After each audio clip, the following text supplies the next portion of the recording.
los personajes como son. Las dos caras de la moneda. Con Galia Tonela. Muy buenas noches. Bienvenidos a Las dos caras de la moneda. Hoy estoy orgullosísima del personaje que me acompaña. Es una mujer que no solo ha vencido a la muerte, ha vencido la vida, ha demostrado que está más allá del bien y del mal.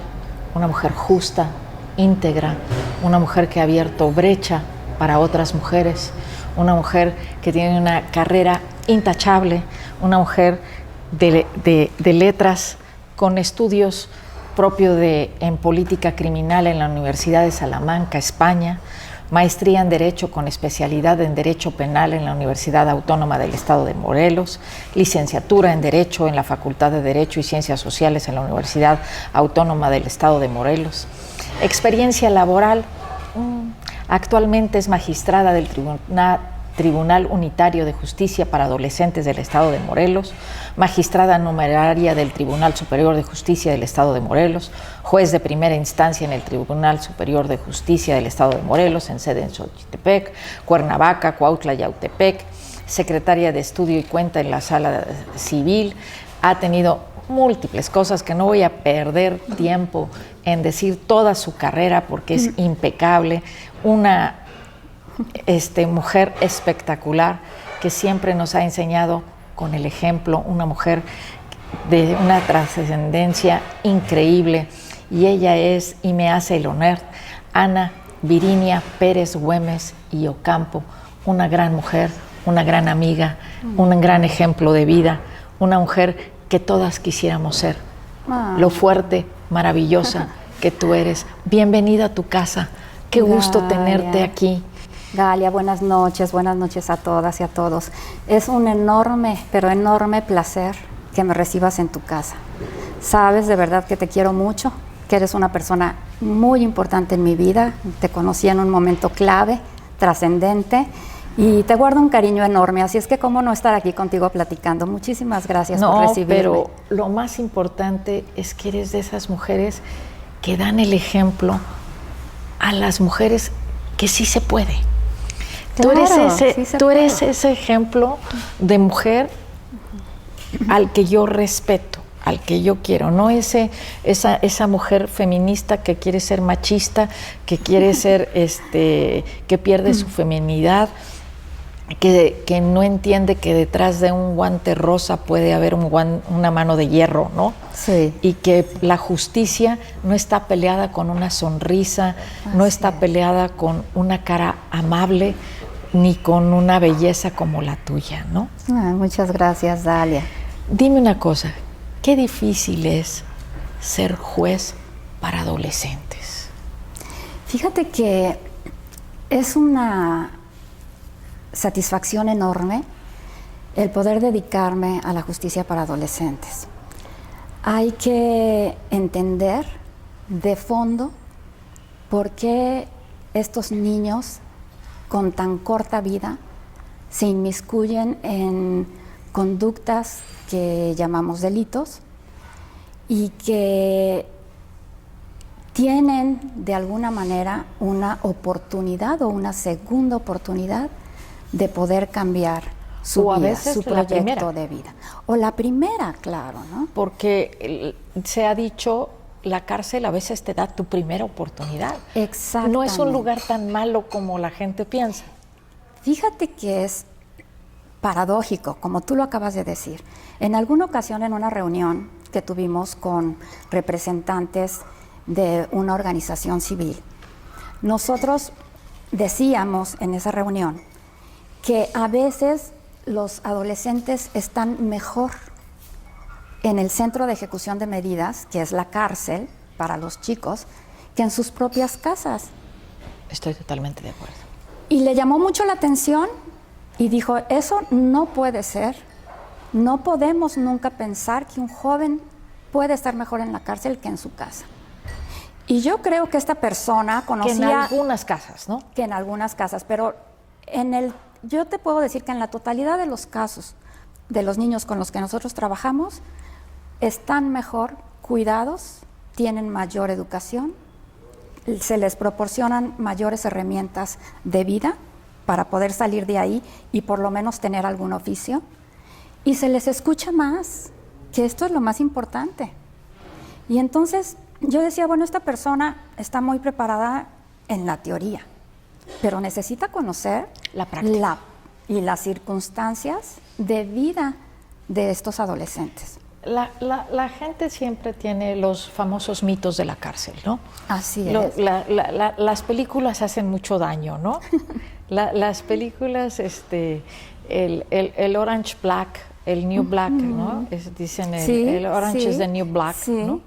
Estas series que están dramatizadas y que están exageradas y que no son realmente el mundo de la cárcel. Sí. No digo que no existan cosas que pasan y que no haya cosas graves en una cárcel, pero no son así, porque todos los humanos tenemos una parte buena y la gente piensa que estando en la cárcel no existe la parte buena, como si te la borraran, y eso no pasa.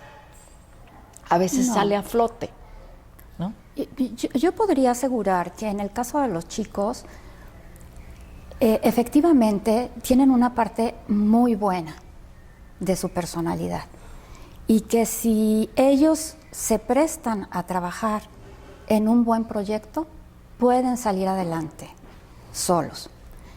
Lo que nos ha enseñado todos estos años que hemos estado al frente de este tribunal es precisamente que son niños muy descuidados, muy abandonados, y creo que esa es la primera razón por la cual ellos buscan identificarse y permanecer en un grupo donde ellos se sientan identificados.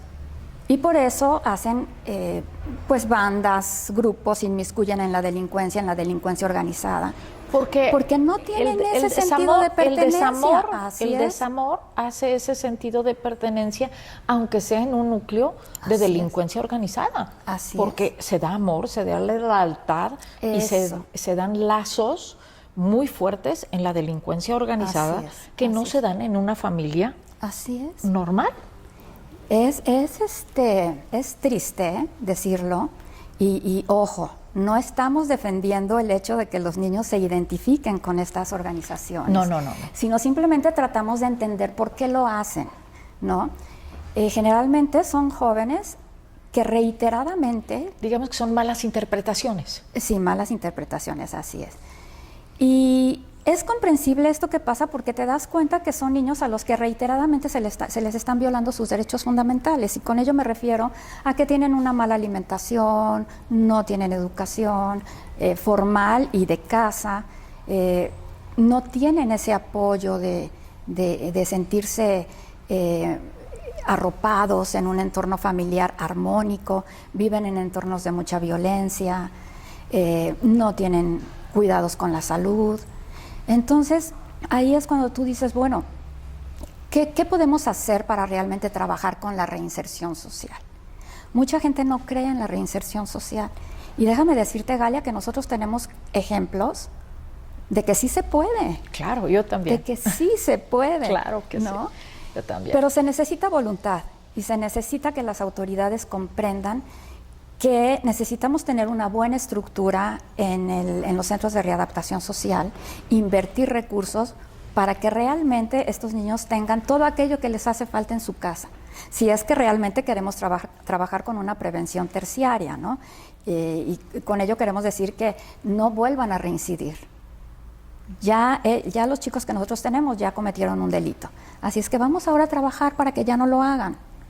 Y se puede, Galia. Entonces, todo esto que me ha tocado, en toda esta experiencia, porque yo ya estoy cerrando el ciclo, yo termino ya en el mes de diciembre, dejo el cargo, ha sido totalmente satisfactorio para mí, ha sido de verdad una bendición el que se me haya permitido trabajar en el Poder Judicial y específicamente en el área de los adolescentes en conflicto con la ley. Es muy bonito, es una labor muy noble. Yo recuerdo hace tiempo en una plática que teníamos frente a un tecito, sí. Que hubo un robo a una joyería. Sí. De un adolescente. Sí. Y me decías, ¿cómo es posible? ¿Qué pasó en la cabeza de ese muchacho si no podía salir de galerías? nunca iba a salir del lugar libre. Así porque robó ahí sin ni siquiera era congruente que robara. O sea, iba a ser atrapado a fuerzas. No podía salir invicto, ¿verdad? Sí, de ahí. Entonces, tal vez era un deseo de un freno inconsciente. Eso, fíjate que acabas de dar en un punto clave.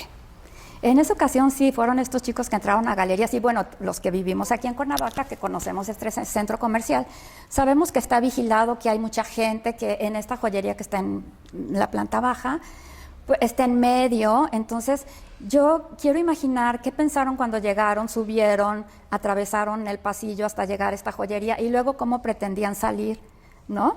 Con tanta vigilancia ahí. Entonces, es posible que los jóvenes estén pidiendo a gritos límites, límites que no tienen en su casa, porque no tienen una atención, ¿no? De alguien que les diga, esto está bien y esto está mal, y aquí va a haber disciplina, y vamos a tener horarios, y vamos a hacer esta rutina como un buen hábito, ¿no? Y volvemos a Pitágoras, ¿no? Enseña bien a un niño, jamás castigarás a un adulto. A un adulto, así es. Y entonces puede ser que estos jóvenes estén pidiendo orden en su vida. Mira, es muy curioso cuando los jóvenes llegan al tribunal, que yo quisiera que un día de estos nos visitaras para que veas qué bonito lugar, en el sentido de que es un tribunal. Vamos cuando tú quieras. Es un espacio muy digno. Es un compromiso. Te voy a decir, es un compromiso público. Sí, público, así es. Pues es un lugar que trata de ser digno para los adolescentes, amigable en el sentido de que ellos deben de recibir siempre un buen trato, pero sobre todo un espacio adecuado a las circunstancias de los adolescentes. Nos alejamos totalmente de la solemnidad que tienen las salas de audiencia de adultos, ¿no? Y tratamos de que fuera algo, sí sobrio, pero más amigable. Entonces, es increíble que los jóvenes en el centro de ejecución de medidas son traviesos, les pueden gritar hasta groserías al director, a la directora, pero cuando se enfrentan a un juez en una sala de audiencias, son absolutamente respetuosos. Nada de malas palabras, buenos días, contestan con toda claridad a lo que se les pregunta, son absolutamente respetuosos. Y ahí es donde te das cuenta la importancia que tiene la autoridad para los niños. Una autoridad que valga. Si bien, que valga, claro, sí, pero que además sea también respetuosa, que los trate bien, que se ubique en el nivel intelectual de los jóvenes para poder platicar con ellos de su particular proceso y que ellos puedan entender de una manera muy clara qué es lo que está pasando y qué es lo que va a pasar, ¿no? En ese proceso. Entonces, los chicos no son tontos, saben dónde están, ¿verdad? Y saben qué necesitan. Así es que, te repito, ha sido una experiencia, la verdad, maravillosa el poder trabajar ahí con estos chicos. Dime una cosa, una de las quejas que yo he hecho o he escuchado de algunos jueces, porque gozo de amistad con algunos, me dicen que la corrupción a veces está en el implemento de la averiguación previa, que sí, es ahí donde se corrompe y muchas veces el juez sabe que la persona es inocente, incluso sabe que es culpable, y a veces ha tenido que dictar sentencia en contra de lo que él sabe que es, porque el expediente no está integrado conforme a derecho y se ve imposibilitado para dictar la sentencia apropiada. ¿Qué siente un juez en ese caso? Sí, es absolutamente cierto. Y se pueden dar las dos, sí, las dos cosas, tanto para condenar a un inocente como, que es lo más frecuente, como para absolver a una persona que es culpable, pero que tuvo una indebida integración de la averiguación y que por lo tanto no hay elementos como para poder dictar una sentencia condenatoria. Y pues Yo creo que el sentimiento de un juez va un poco en el sentido de la impotencia, ¿no? De el no poder hacer nada, porque realmente no puedes hacer nada, como para poder condenar a alguien que tú sabes que es responsable en uno de los casos. Sí, ¿no? porque legalmente no tienes los elementos. Así es, no tienes los elementos.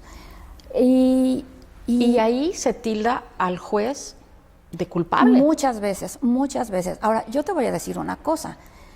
La corrupción se da en todos los medios, incluidos también algunos jueces y quizá algunos magistrados. Eso hay que reconocerlo. Hace rato fuera de cámaras platicábamos de lo incomprendida que es la función de los jueces. Yo te puedo decir, Galia, que la mayoría de los jueces a nivel federal y estatal son honestos. Los servidores públicos, los jueces, claro, los magistrados, ¿no? Habrá uno que otro que no siga esos principios éticos que debe de tener un juez, ¿no? Pero fíjate que ayer precisamente yo leía un comentario en el muro de redes sociales de Javier Jaramillo Fricas, de una persona que hablaba terriblemente y en un nivel muy bajo de la actuación de los jueces morelenses. Y asimilaba la función de los jueces con un prostíbulo. Y la verdad, para mí fue pues un comentario muy desafortunado, que realmente sí te sientes atacada, porque cuando tú sigues una carrera en donde has tratado realmente de impartir justicia con ética y con honestidad, ese tipo de comentarios te lastiman mucho. Sí, claro. Entonces yo le pregunté a esta persona, ¿y usted conoce la trayectoria de los magistrados y los jueces de Morelos? Porque además subestimaba mucho los estudios que nosotros tenemos. La mayoría somos egresados de la Universidad del Estado. Entonces él criticaba también ese hecho, ¿no? Y entonces fíjate, Galia, que yo decía, bueno, los jueces siempre que oímos críticas nos quedamos callados y dejamos pasar los comentarios. Y yo creo que eso es totalmente indebido. Pues este es un foro abierto. Es Aquí indebido. Tú puedes decir lo que quieras. Está abierto. Muchas gracias. Channel One de Los Ángeles está abierto. Me dijeron que sin censuras. La jornada igual. Muchas lo gracias. de hoy Morelos igual. Y Canal 10.1 de televisión local. Gracias. También puedes decir lo que quieras. Gracias, Galia, te lo agradezco. Te agradezco este espacio porque es importante. Es importante que la gente conozca realmente el trabajo de los jueces. Los jueces tienen una preparación cotidiana, todos los días. ¿Por qué? Porque tenemos que conocer el marco jurídico. Necesitamos ser conocedores del derecho, obviamente, del derecho constitucional. Ahora incluso de las normas internacionales, que también son leyes, ¿no? Necesitamos estar al día de todo lo que pasa en el país y de conocer los criterios de la Suprema Corte de Justicia, tener las herramientas para buscarlas, leer sus sentencias, para conocer los criterios, seguir en posgrados. O sea, es un estudio permanente. Y todo esto, y aparte, como platicábamos hace rato, de tener la carga, que no lo digo en el sentido negativo, sino en el sentido de que uno tiene el deber de allegarse de los elementos, de los juicios, de los conflictos de los particulares, ya sea en materia civil, familiar y penal, es algo que tú tienes, que llevas en tu mente todos los días. Pero y también todo el tendrías día, que ¿no? también preparar también al policía, al Ministerio Público, Todos. ¿verdad? Y todos. O sea, viene Es una cadena. Es una cadena. Así es. Porque así cuando llega a ti, también a veces no tienes los elementos suficientes de prueba. Así es. Es una cadena, como tú lo acabas de decir. Todos estamos obligados a desarrollar lo que nos toca hacer conforme a la ley. Y para eso se necesita capacitación. Es muy fácil darse cuenta quién es la persona que está haciendo mal su trabajo, porque la ley es muy clara y tenemos límites. Cada uno de los servidores públicos que nos dedicamos a la procuración e impartición de justicia, tenemos un marco legal en donde debemos de actuar, conforme al que debemos de actuar. Ana, ¿por si qué nos salimos decidió de ser eso, juez? olvídate. ¿Por qué decidió ser? Ay, fíjate que, Porque es déjame durísimo. decirte que tuve la suerte de trabajar primero con los mejores abogados. Yo entré a trabajar en un despacho muy serio y al cabo de 3 años tuve que hacer mi servicio social. Yo entré a trabajar ahí al mismo tiempo que ingresé a la universidad. Entonces ya a los 3 años, 3 años de la carrera que tuve que ir a hacer mi servicio social, lo hice precisamente en el Juzgado Primero Civil de la ciudad de Cuernavaca. Yo entré ahí auxiliando a quien era proyectista en ese entonces, que era la licenciada María del Pilar Urdapilleta. Ella era una mujer muy joven, calculo que tenía unos 24, 25 años. Su labor era hacer sentencias para el juez y yo le ayudaba con las transcripciones y hacer ahí mis pininos, ¿no?, de proyectos. Y fíjate que ella fue designada juez a los 3, 4 meses de yo estar ahí. Y entonces me designan a mí en su lugar. Pero trabajar con ella para mí fue así como que se me abrió el panorama, la visión. Yo la admiraba muchísimo y dije, wow, yo quiero ser juez muy joven como Pilar, ¿no? Pilar, te digo, la designaron juez, fue la primera juez joven del estado de Morelos, una muchacha muy inteligente, muy estudiosa, que lamentablemente falleció al poco tiempo, y de cáncer precisamente. Pero ella fue para mí ese ejemplo de mujer, ¿no?, esa guía de decir, yo quiero ser como ella. Y fue mi ejemplo, porque a partir de ahí yo supe lo que quería en mi vida. Es importante para mí hacer esta entrevista porque las muchachas jóvenes que nos ven deben de verte y decir, yo Galia, quiero ser como ella. Ay, Galia. Sí, tú eres un ejemplo de vida, un ejemplo de verdad que motiva, que inspira a muchachas que nos ven jóvenes y que quieran ser como tú, ¿no? Ay, Galia, no, pues es un honor. Es un honor. Yo la verdad, yo lo que puedo es darles un consejo a las mujeres jóvenes, y es que encuentren qué es lo que les apasiona en la vida. Porque ese dicho de que cuando tú trabajas en lo que te apasiona no es trabajo, ¿no?, es totalmente verdadero. Cuando tú haces lo que realmente te gusta, lo haces con mucha satisfacción y no pareciera que estás trabajando, ¿no? Siempre quieres estar ahí porque es lo que te gusta. Eso me sucede a mí, fíjate. Me gusta tanto mi trabajo que ahora que me vaya digo, bueno, ¿y ahora qué voy a hacer? Que seguiré, ¿no? Seguiré trabajando ya en otro ámbito. Estoy segura que vas a encontrar muchas cosas que hacer. Y así es, no eres una mujer que se quede quieta. No. Ya lo viví en esta pandemia que nos ha traído tantas experiencias, yo creo que la mayoría positivas, ¿no? Sí. Y una de ellas es que el tiempo que yo estuve por recomendación médica también, tantos meses en la casa para evitar contagiarme de COVID, me di cuenta que las mujeres que estamos acostumbradas a la actividad es bien difícil quedarse en casa. Uno disfruta la casa, sí, soy hogareña, pero también me gusta tener actividad fuera y trabajar. Para mí es indispensable ocuparse, ¿no? Sí. Así ¿Tú es. dirías que ser juez es tu máximo? Sí, es mi máximo. Yo puedo decir ahora que yo nací para ser juez. De verdad, me apasiona, me llena, es una actividad realmente. Y cuando suena el que llena mi reloj de espacio. salida, ¿Ya? cuando suena el reloj de salida y dices, sales, ¿sigues con los casos en la casa? Todo el tiempo. O sea, no hay tú descanso. no dejas de ser juez. No, es que no hay nunca. descanso. No hay, y te voy a decir una cosa, y aquí reconozco a mis compañeros que se dedican a la materia de adultos, a la materia civil, familiar y penal. Menos aún cuando tú eres juez civil y familiar. Porque ahí ves asuntos de tal complejidad que los sueñas. Y estás en tu casa con la cena y te vas a dormir y sigues pensando en eso y te levantas a veces con una idea de cómo resolverlos. Por eso te digo que la labor de juez es muy incomprendida. Es una labor de 24 horas de verdad, porque siempre estás pensando en cómo vas a resolver los asuntos, sobre todo los complejos. No tanto en donde estoy yo. En donde estoy yo es más sencillo porque los jóvenes cometen delitos, pero un determinado tipo de delitos. Ellos, por ejemplo, no cometen delitos de cuello blanco, ¿no? por sus propias características, ¿no? Entonces la complejidad baja de los asuntos.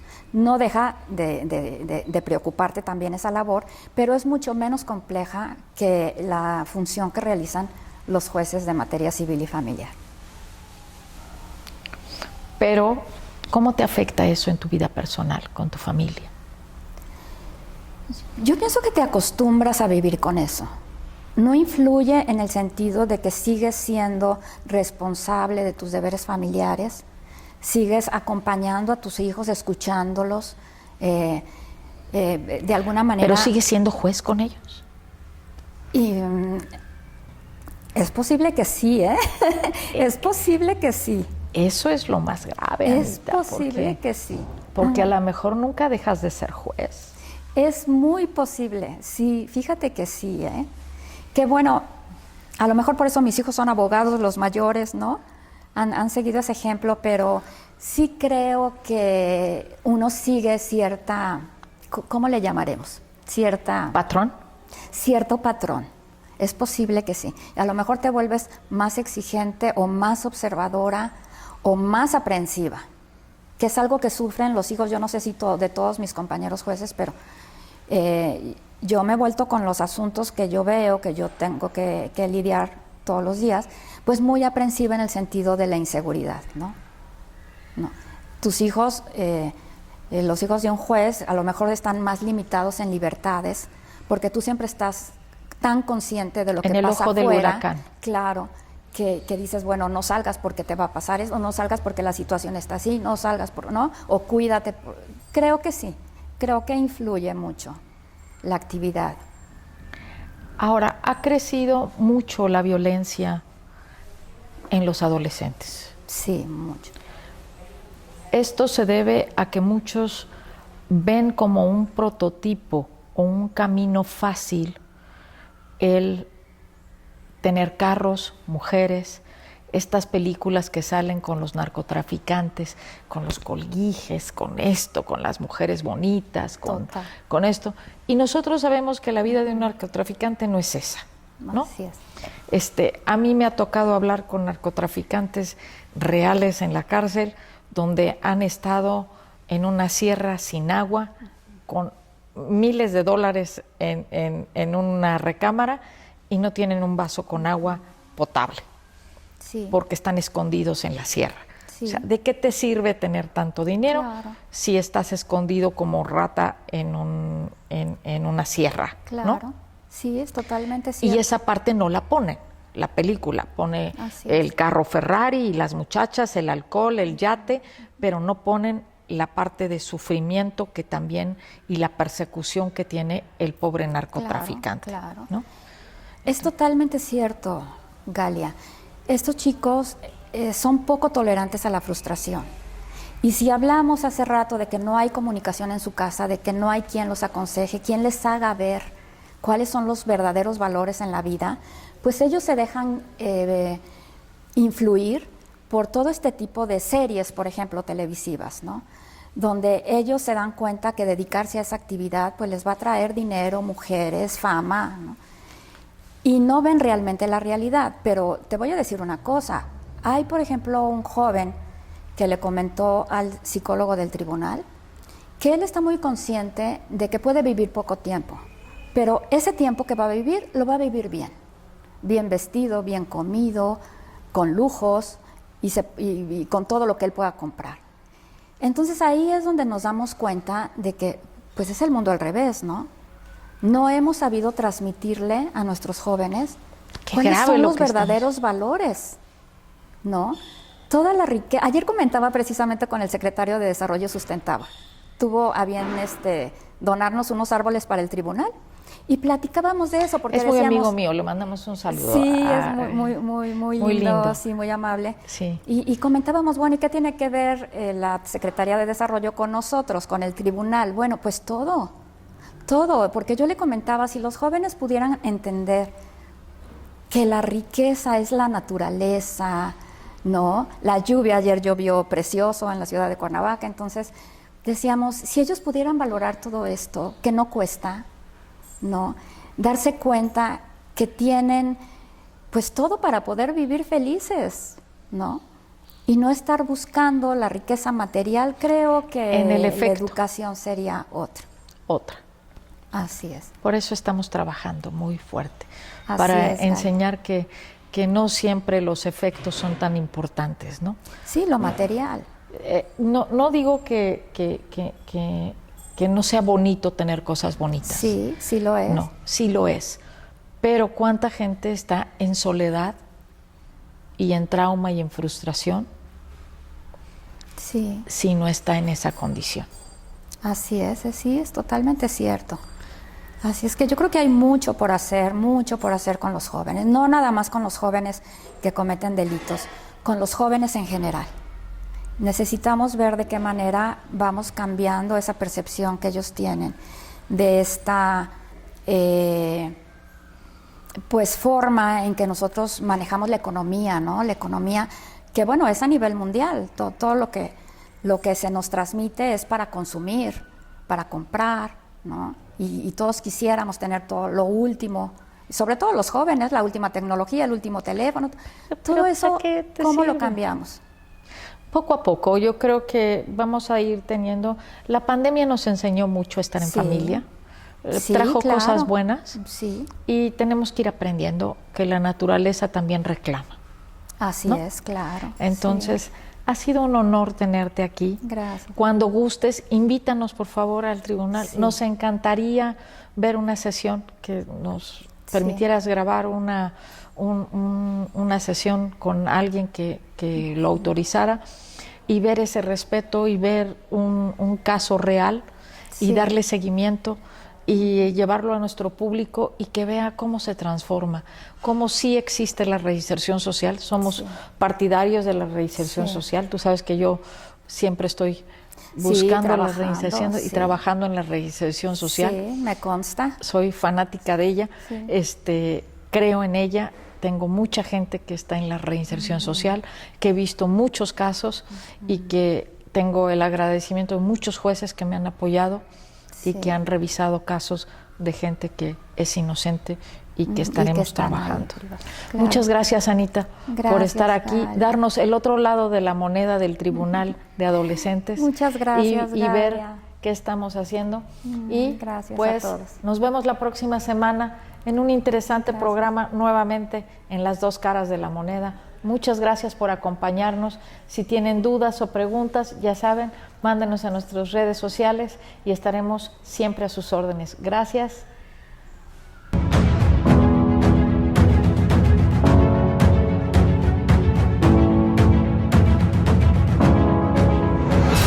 Los personajes como son. Las dos caras de la moneda. Con Galia Tonela.